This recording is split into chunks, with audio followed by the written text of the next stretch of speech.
momentum untuk masing-masing tim. Betul sekali, karena kita sudah masuk dalam band Epic Pace. For second game, EVOS SG melawan Orange Louvre, perwakilan Singapura dan juga Malaysia. Ling dan Lunox, Wow, Chibi langsung di ban hero andalan dia di game yang pertama karena sudah menjadi sosok atau momok yang menakutkan buat anak-anak EVOS SG. Nih ya, dia respect banget ya di sini dengan Yes. hero yang tadi sempat dipakai sama Orange Iya, Louvre dengan bener, linknya. bener. Yang emang kita tahu permainannya walaupun terpressure habis-habisan, kita Iya, tahu ya. Iya, bener. Dia belum buffnya digangguin dari awal. Diambilin. Terus red buff juga nggak dikasih-kasihin Yes. karena presence dari seorang Jawhead. Tapi Linknya benar-benar sabar. Dia rotasinya bagus. Terus pergerakannya juga sangat luar biasa. Ya, berkat bala bantuan dia juga setidaknya yang nggak di-expect. Misalnya emang Link nge-split push, tiba-tiba lah kok dia di sini, Nah. lah kok ada, langsung Deviant Sword dan menghabisi hero-hero yang udah dicicil sama anak-anak Orange Louvre. Betul, tapi yang menarik juga kali ini adalah Orange Louvre tidak melakukan strategi awal mereka, yakni Ya. nge-ban banyak sekali hero mage seperti Selena, Lunox, Valier, dan juga Harry. Mereka lebih berpikir untuk ngebuang ke arah Esmeralda dan juga ngebuang ke arah Benedetta. Dan ini bisa dibilang respect banget sama anak-anak EVOS SG yang tadi sempat dimainkan sama Pokemon dengan Esmeraldanya.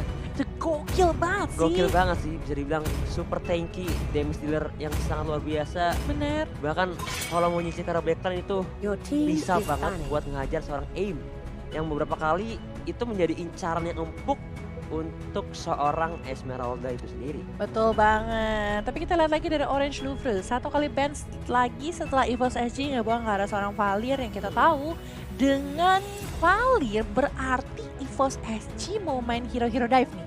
Karena nggak bisa disiring torrent lagi kalau Valier dibuang. Atau mereka menghindari hero-hero yang pengen coba nabrak dari segi jungle-nya juga. Nah, karena Valier kita tahu ya dia sangat kuat banget untuk hero-hero yang bisa nge-dive gitu kan, bisa langsung dibuang saja dengan sharing torrent. Tapi barat sekali ini yang dibuang dari Orange Jawhead. Louvre. Melepas Jawhead, melepas Selena. Oh, Selena. Tapi masih ada Jawhead Brody yang terbuka dengan sangat lebar untuk Jawhead Orange kayaknya Louvre. bakal diambil sih sama anak-anak Orange Louvre ya. Melihat dengan kehadiran Selena untuk anak-anak EVOS SG yang tentunya bakal menjadi kekuatan tambahan dari segi mapnya, dari segi rotasinya, dengan bermodalkan adanya Abyssal Arrow dan juga Abyssal Trap, itu bakal mencoba untuk mendukung siapapun atau lane manapun yang akan dihajar. Dan seperti yang tadi aku sebutkan sebelumnya, Jawhead tentunya bakal langsung di-secure oleh anak-anak Orange Louvre. Dan selanjutnya, akankah mereka mau nge-secure cara Brody? Farsha. Seperti apa ya strategi yang mereka inginkan? Akankah dengan adanya ejector ditambahkan dengan feeder Riot Strike bisa jadi salah satu combo mematikan? Tapi kita tahu Orange Louvre harusnya mulai agak sedikit getir ketika sudah ada Selena dari sisi EVOS SG. Setuju. Karena assassin apapun yang ditaruh di arah tengah akan sedikit kelimpungan dengan adanya Abyssal Arrow, Abyssal Trap dari seorang Selena. Dia gampang banget untuk diving in dan mencoba untuk melakukan permainan super agresif di early. Yes. Tapi seperti yang aku bilang di early. Karena kalau kita ngomongin masalah late game, Selena fall off banget. Iya. Tapi mungkin yang menjadi kekuatan Selena di late game cuman Abyssal Arrow-nya aja sih kayaknya. Sama Abyssal Trap plus kemampuan dia untuk ngelakuin solo kill ke arah hero-hero yang udah bener sekarat banget. Benar. Tapi kan udah gak sesakit itu gak sih kalau Ya, dibawa ke arah late Udah game? tebel-tebel semua kan. Mungkin itu alasannya mereka ngambil ke arah Alice sebagai salah satu late game insurance ditambah dengan seorang Hilda yang super duper tanky kali ini. Tapi Harit langsung diambil sama Orange Louvre tanpa berpikir panjang. Oke, tapi nih mungkin kehadiran Alice bakal coba digunakan buat lompat langsung ke arah seorang Farsha. Plus juga untuk sustain ngadapin zaman force dari seorang Harriet. Tapi kali ini kalau Harrietnya bisa scaling dari early game, bahkan ke arah mid game, ke late game, ini akan menjadi sosok yang benar-benar menakutkan. Karena tadi kita juga sempat melihat performa Ahmad dengan menggunakan Harrietnya di side lane itu bisa nge-outplay permainan dari anak-anak EVOS Legends. Benar juga. Benar juga. Tapi kita nggak tahu apakah Harita ini seperti yang tadi dibahas, apakah bakal menjadi side atau bakal berada di tengah. Betul. Kalau menurut aku pribadi, lebih baik Harit kali ini berada di tengah dengan kondisi menghadapi Selena. Kalau menurut aku masih bisa untuk ngedodge kanan, ngedodge kirinya dengan sangat baik menggunakan Chrono Dash. Betul, tadi emang karena kondisinya kan anak-anak alter ego, dia ngamanin Brody Iya. sama Harit. Betul. Walaupun kita masih belum tahu ya ini Harita Ya. seperti apa. Masih ada kemungkinan Masih Harita abu-abu sih. masih abu-abu banget karena fleksibel pick banget. Heeh. Bahkan di sini dari seorang Farsha masih bisa ditaruh di gold lane. Kalau Ya. memang mereka pengen bermain dengan early game, super early game gitu kan. Karena kita tahu powernya Farsha di awal tuh dengan feeder Arsec udah sangat-sangat sakit. Tapi kita kembali ke dalam Vanning Phase. Yuzhong, Halid dibuang. Mereka lebih buang ke arah side lane dan lapu-lapu masih terbuka dengan sangat lebar. Lapu-lapu akankah hadir kembali untuk anak-anak EVOS SG atau Orange Louvre? Tapi kali ini sudah ada Chow yang bakal di-ban. Aku ada feeling sih dari sisinya EVOS SG mereka benar-benar pengen dapetin ke arah dari Orange Louvre pengen dapetin ke arah Assassin. Atau gini, mereka nge-ban Chow karena pengen Haritnya tuh bisa lepas. Karena kalau ada Chow pasti dia bakal kena Jet, kena Duke, kena Dual Dragon yang mungkin bakal nge-lockdown pergerakan dari Harit saat impact nanti. Makanya mereka oke, kita ban dulu aja setidaknya untuk meminimalisir hal-hal yang tidak diinginkan itu terjadi. Betul banget ya, bisa jadi salah satu alasan juga untuk nge-stop seorang Harit. Tapi Lamus yang langsung diambil kali dengan Inverno-nya. Kita tahu, Lamus sebenarnya kalau dihadapkan dengan magic damage itu sangat lemah di dalam laning phase-nya. Ya, Aku nggak tahu di sini Elisa bakal harusnya di gold lane, seharusnya. Tapi rotasi yang bakal dilakukan sama seorang Selena bakal mengganggu Tamus sendiri. Yishansin dan Ruby. tapi Wow. ternyata lapu-lapu, bener kata seperti Jivela Jave. Bakal di-ban oleh anak-anak EVOS SG dan last pick mereka butuh side laner. Duh, Brody. Ini situasinya mirip sepertinya. Iya, seperti dibalikan ya, karena Jawhead-nya kali ini ada di sisinya Orange Louvre bersama dengan Brody. Ditambah di sini mereka punya hero yang cukup tanky dengan ada seorang Tamus. Dan yes, ternyata Chow juga jadi salah satu alasan di ban karena mereka mau ngambil ke arah Brody. Brody Ya. itu lemah banget sama hero-hero yang bisa diving in dan bisa lock di arah belakang. Betul, akankah terjadi seperti game yang terjadi antara Alter Ego versus EVOS ID? Tapi masalahnya Brody-nya sama seperti di game pertama, targetnya siapa? Karena dari EVOS SG mereka ada Ruby, Hilda, Alice. Hanya Selena dan Yishanshin yang mungkin bisa jadi target utama dari mereka. Tapi mungkin Sisanya tiganya sangat tanky. keras hero-hero yang mempunyai HP tebal, Betul? jadi bisa dia hajar plus dia bisa bertahan jangan sampai ke takedown. Apakah bakal dibuat Demon Hunter diawas? Karena kita tahu ya Brody Ya. butuh banget Blade of 5 Defense. seconds Tapi till kita the akan segera enemy langsung reaches masuk the saja dan lihat saja di battlefield. game kedua dari Best of Smash 3 them. series antara Orange Louvre melawan EVOS SG. Siapakah Welcome yang akan to menjadi pemenangnya Mobile untuk Legends. di bracket kali ini? Betul. Siapa tim yang kalian dukung? Tapi jangan lupa ya, tetap Indopray. Yes, di mana kali ini anak-anak Orange Louvre berhasil mengantongi 1 poin atas EVOS SG. Akankah EVOS SG bisa membalikkan game kali ini atau ini menjadi kemenangan mutlak untuk anak-anak Orange Louvre? Di tengah Joker sudah ada ejector, tapi sangat disayangkan tidak bisa mendapatkan satu member dari anak-anak EVOS SG. Yes, dan Harit berada di tengah seperti yang aku bilang sebelumnya. Mereka Yes. harus melakukan hal tersebut tapi ejector karena belakang seorang Potato. Apa yang bakal terjadi dengan Potato yang langsung saja di take down sama seorang Hari? Yes, Potato has been taken down dan ini akan mengulur waktu dan akan menunda serta menghambat progress scaling dari seorang Yishansin itu sendiri. Tapi lihat, Joker bakal coba untuk mengejar ke Jipulang, tapi masih bisa kabur ke area rumputan demi menghindari ejector. Takutnya terjadi seperti di game yang pertama. Iya. Karena peran Hilda itu dihentikan. Lagi tuh melihat keseruan antara tim Orange Louvre dan juga EVOS SG. Dan kali ini Joker udah mulai bergerak dengan ejectornya, ada arrow dilemparkan saja. GPL aka Jipulang. Ya, kali ini justru EVOS SG yang diberikan pressure untuk mengambil red buff dan juga blue buff-nya ya. Iya, malah ditekan dengan kehadiran seorang Jawhead yang benar-benar Betul. ngaras banget. Tapi sementara itu lihat ada Ion juga yang bakal berperan penting untuk mengangkat early game advantage-nya. Tapi Joker dalam bahaya, bakal coba dihajar kah? Karena benar-benar dijaga kehadirannya dari seorang Joker biar tidak mengganggu jalannya farming dari seorang Potato.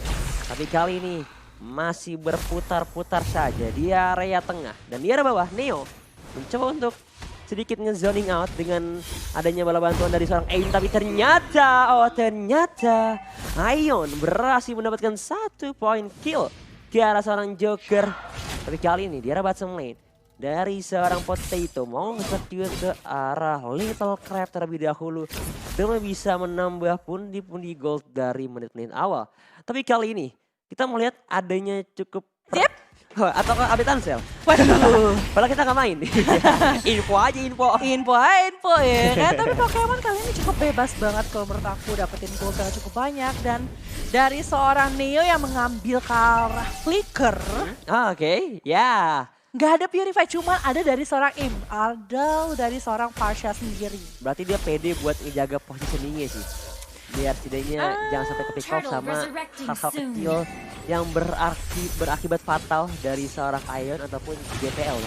Akankah mudah menghalau Flowing Blood yang dilakukan di arah bawah karena seorang Brody kali ini? Mencoba untuk mundur, tapi di arah tengah juga ada peperangan yang cukup menarik. Oke, tapi di arah depannya Chibi langsung dihajar. Sementara itu Puja bakal jadi target selanjutnya. Masih ada Vengeance, masih bisa bertahan hidup, tapi 1 lawan 4 di Senui rame-rame bahkan double kill. Dan juga ada yang mau pendek dari seorang Soul menangkap Joker, tapi langsung secara tidak sadar diusir oleh anak-anak EVOS SG, dan Turtle pun didapatkan oleh seorang Potato. Oke, tapi Pokemon tadi hampir saja berhasil dapetin karena Neo dan juga Aim, tapi ada Purify dari seorang Aim sendiri. Tapi Pokemon terkena damage burst langsung dari Feeder Acid dan hit dari seorang Neo kali ini. Mountain Shocker dikeluarkan, Neo harus pulang sih. Iseng banget pulang sih. Kalau kena satu lagi sih langsung hilang kali ini. Iya, hilang dari lane of down. Tapi seperti yang kita bilang, hilang juga tuh di atas nih, Ben. Yes, exactly. Langsung didapatkan oleh anak-anak EVOS SG. Mendapatkan misdirection yang begitu menguntungkan untuk mereka. Karena lagi-lagi berkat dapetin 1 turret aja, mereka bakal dapet kekuatan tambahan dari segi laning pressure-nya. Wadadidaw. Tapi kita lihat juga kali ini seorang Chibi level 6 masih mencoba untuk mengumpulkan pundi-pundi gold. Sedangkan dari Potato kali ini sudah mendapatkan level 7 dan dia sudah mendapatkan 3 assist walaupun belum bisa dapetin point kill sama sekali. Tapi lihat Pokemon lagi-lagi ngebuka Flowing Bloat dan juga Bloat Out-nya barusan hanya untuk ke clear wave minion saja. Dia butuh banget Clock of Destiny dan juga Enchanted Talisman supaya nanti kalau ngebuka Bloat Out tuh mananya nggak kedrain banget. Betul. Dan juga bakal dapat tambahan damage juga, tapi immobilize. Nice hero-nya karena seorang Joker. Jokernya langsung hilang dalam sekejap mata. Ada Chibi dengan adanya Zaman Force. Karena dia sekarang di depan belakang, tapi aim-nya benar-benar free. Terkena arrow juga dari seorang Ion. Langsung dihajar dan jalan ke banjar dan langsung menghilang kali ini. Sementara itu Red Mountain Shocker, hero-nya hampir mengenai kerang seorang Chibi, tapi 2 member dari anak-anak Orange Louvre langsung menghilang. Sementara ini lihat di arah bottom lane-nya berhasil didapatkan nampaknya auto turret dari anak-anak Orange Louvre. Ya, 2 hero stun yang memang gak bisa diantisipasi ya. itu. Iyalah ya, ini dengan Selena dan juga Pokemon dengan Bloat EU-nya. Dan itu jadi problem banget seperti yang kita bahas tadi. Tanpa Purify yakin nih Neo gak di take down. Dan benar-benar dia bisa di take down dengan sangat cepat dari EVOS SG. Walaupun dia mencoba untuk menjaga posisinya dengan sangat baik dari seorang Neo. Karena pergerakan yang dilakukan benar-benar gila banget. Yes, tapi Potato kali ini Tivela berhasil secure turtle buff, which is bakal semakin menguntungkan untuk dia. Plus mereka satu timnya kali ini. Bener banget. Sudah semakin galak, semakin gila nih ya pergerakan yang dilakukan sama teman-teman dari EVOS SG. Tapi lihat, Joker coba untuk membuka vision dengan adanya Abyssal Trap, dengan menerima Abyssal Trap, tapi lihat sebelah sana. Yes, Zaman Force di arah depannya, bakal coba tercicil dengan Mountain Shocker, tapi lihat di arah Blink lainnya, Aim, ada eject juga connect, langsung menghilangkan nyawa dari seorang Pokemon. Joker dalam bahaya, tapi somehow masih bisa bertahan hidup dari pertempuran, tapi datang juga Kuja. Arrow-nya nggak connect karena siapapun, dan Kuja pun masih sehat walafiat, tapi kali ini EVOS SG harus kehilangan 2 member mereka, Pokemon dan juga JPL. Wow. Dan JPL-nya di sini tadi sempat di-burst-nya dengan cukup ini ya. Tapi Kuja di sini menarik banget. Karena dengan Vengeance dan juga dengan Inferno-nya dia benar-benar mencoba untuk menjadi sandbag. Berada di lini paling depan. Walaupun Joker juga bisa jadi salah satu hero yang melakukan hal tersebut gitu loh. Tapi mereka punya 2. Dari tadi, dari game sebelumnya dia melakukan hal yang sama. Tapi Soul kali ini. Yes, 1 lawan 2. Masih ada Don Run Walking, ada arrow penyelamatan dari seorang Aeon. Bakal coba di fight back? Enggak. I don't think so. Karena anak-anak EVOS SG lebih berfokus untuk mengamankan mid turret terlebih dahulu. Arrow-nya connect karena seorang Neo. Enggak, langsung terkena adanya ammo bandit dari seorang Soul. Dan tidak mengenai ke arah siapapun kali ini. Yes, tapi yang menarik di sini juga ya, dari seorang Ion di sini dia bisa arrow dan trap bener-bener ngasih vision yang luar biasa besar ke arah teman-teman EVOS SG. Tapi EVOS SG harus buat ke arah Orange Lupa harus buat ke arah Necklace of Durance.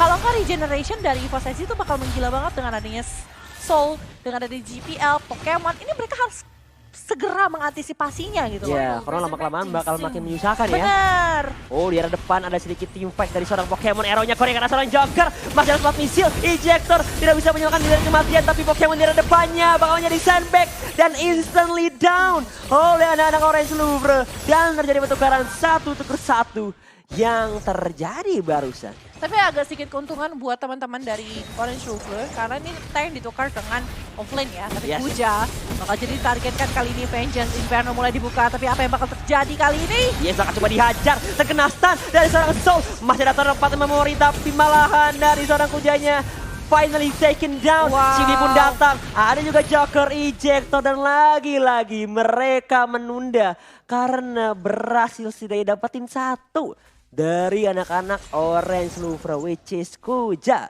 Ya, tapi di sini dari Joker penerima Abyssal Arrow lagi yang diberikan sampai seorang Selina. Akankah mencoba untuk langsung di-end begitu saja? Dari EVOS SC gak boleh lengah. Mumpung belum ada hambatan untuk Ruby, Alice, dan juga Hilda. Mereka harus mencoba dapetin keuntungan demi keuntungan. Objektif demi objektif. Karena ini lagi masa-masanya mereka owning banget. Yes. Mereka lagi dapetin keunggulan. Kalau sampai Orange Louvre mengatur temponya, mendapatkan winning condition mereka, itu bakal jadi kerugian banget buat EVOS SG. Sedangkan Orange Louvre kali ini, seperti yang aku bahas sebelumnya, dia harus cari momen yang tepat banget untuk dapetin para EVOS SG dengan memulai mendapatkan entah itu Deadly Blade, entah itu Necklace of Durance. Karena dua itu penting banget untuk 3 hero dari EVOS SG. Iya, karena benar-benar regen ability yang kuat banget. Benar. Yang harus dihentikan, kalau enggak dia bakal menjadi unstoppable bahkan ya. Dari segi turretnya, anak-anak EVOS SG unggul jauh, 4 turret didapatkan. Di arah bawah 2, di arah tengah 1, dan di arah top lane juga ada 1. Tapi lihat kali ini Joker dalam bahaya, ada JPL mulai bergerak kali ini di arah depannya. Look at that, dari seorang Alice, digunakan oleh seorang Pokemon. Nice banget on point, blood out dan juga blood out-nya. Tapi lihat di arah depan, ejector yang dengan seorang Jipunlang naik bahaya. But look at that, di komit balik, dihajar oleh seorang Pokemon. Bahkan triple kill didapatkan oleh seorang Potato. Hanya menyisakan Kuja yang menghadapi seorang Soul 1v1 situation sebagai last man standing dari anak-anak Orange Louvre kali ini Jibela J. Apakah mereka bakal membiarkan begitu saja? Karena kalau kita lihat Kuja di sini masih membutuhkan backup dari Aim dan juga Neo yang bakal segera datang. Tapi ini bisa di arah atas berhasil diambil dengan sangat cepat dan bahkan dari seorang Kuja pun berhasil di take down oleh seorang Soul. Masih mencoba untuk melakukan defensif dengan Feeder Air Strike. Tapi Soul mencoba untuk mengganggu di lini paling depan. Oke, tapi kali ini lihat langsung bergerak lagi ke arah tengah karena udah ada wave minion mulai bergerak di arah depan. Pokemon langsung ada inisiasi team fight, tapi Chibi dalam bahaya. Chibi di take down, no more Chibi, no more Pokemon. Tapi Neo masih free hit di arah backline-nya, tapi look at that, the damage from Potato karena dia udah level 15 berbanding 4 level dari seorang Neo. Ada team fight di arah depannya, Jipunlang terkena stun, masih ada pada Ice Strike, mencoba untuk mundur. Sudah dapat memorinya bakal juga digunakan. Kuja dalam bahaya, ejector lagi-lagi dari seorang Joker, tapi bukan target yang diinginkan. Bakal terkena stun, Hyon pun yang berhasil dihajar kali ini. Dan ini bukan kondisi yang bagus untuk anak-anak Orange Louvre karena 3 base turret yang berhasil dirontoki oleh EVOS SG. Berhasil dirontoki, tapi tim EVOS SG tidak mundur sama sekali. Mereka benar-benar malah semakin semangat dan makin percaya diri. Potato sudah mendapatkan level 15 bersama dengan seorang Pokemon. Pokemon masih 13 tapi dia udah cukup tanky banget untuk berada di lini depan dengan adanya Winter Tranquil di tangannya. Kalau kita lihat secara progress item, kalau kita lihat tadi Potato juga udah punya critical item yang emang udah mumpuni. Sepertinya udah menyelesaikan Berserker's Fury ya Berserker's harusnya. Fury dan juga mungkin Windtalker bakal dia bikin sih. sini biar dapetin tambahan move speed, tapi ternyata enggak.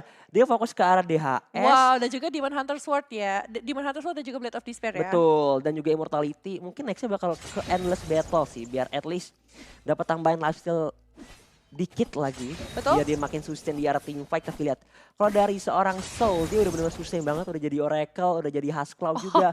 Queen's Wing. Dan dia bakal menjadiin Endless Battle kali ini. Betul, dan dari seorang Farsha akhirnya sudah memiliki Necklace of Durance. Tapi dari seorang Brody, 7.000 saja berbanding dengan Wah. seorang Potato 11.000. Memiliki Blade of Despair, Queen's Wing, tapi dia butuh Demon Hunter Sword secepat mungkin. Ya cukup jomplang sih dari Gold Lead Iya. masing-masing marksman. Walaupun kayak emang Potato menjadi hyper carry-nya di arah tengah. Tapi lihat Jui Purlang sudah berdiri layaknya sebuah Hilda yang siap untuk menghajar siapapun di depannya. Ada Power of Violence bakal coba digunakan ke arah backline-nya. Menghilangkan ke arah Neon. No, I don't think so. Tapi lihat Soul-nya dapetin ke arah 3. Lord udah mulai masuk ke arah depan. Tapi lihat masih ada Zaman Fall. Bakal coba di-insert, bakal coba di-end. And I think this is it. EVOS SG berhasil mencuri poin dari Orange Louvre di game yang kedua kali ini. Oh my god, berhasil menyamakan kedudukan 1-1. EVOS SG dengan tempo yang sangat cepat memberikan pressure yang sangat besar kali ini ke arah teman-teman dari Orange Louvre. Selena, Alice, Hilda, Yun Sin dan juga Ruby yang dimainkan sama mereka memberikan pressure yang sangat luar biasa. Ini Bahkan dia. Orange Louvre pun tadi tidak bisa berbuat banyak dengan kehadiran hero-hero dari EVOS SG. Betul, benar-benar terhentikan langkahnya. Benar. Tapi lihat berkat konsistensi anak-anak EVOS SG langsung membuktikan di game kedua. Langsung gaspol dan mereka berhasil setidaknya memaksa Orange Louvre untuk bermain di game yang ketiga kali ini. Benar banget. Wow. Dan juga mungkin karena memang progres dari Orange Louvre yang emang butuh banget apa ya? Scaling sih. Scalingnya lumayan dari Harry, Ya. dari Brody gitu kan. Dan seperti yang kita bahas, Brody